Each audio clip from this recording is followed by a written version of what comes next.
Vamos lá para mais um dia. Agora eu vou cuidar das minhas meninas, mas antes vou mostrar essa fofura aqui. Olha que linda. Dobrada, branca e rosa.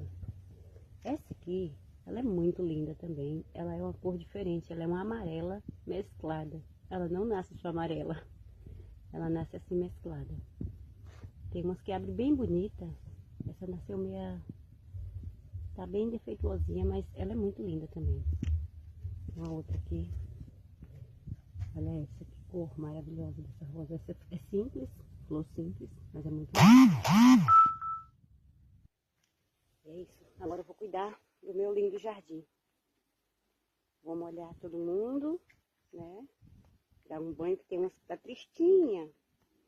Vou dar um banho nela. Olha, gente, eu tenho flor de toda cor aqui, viu? Tem flor que não acaba mais.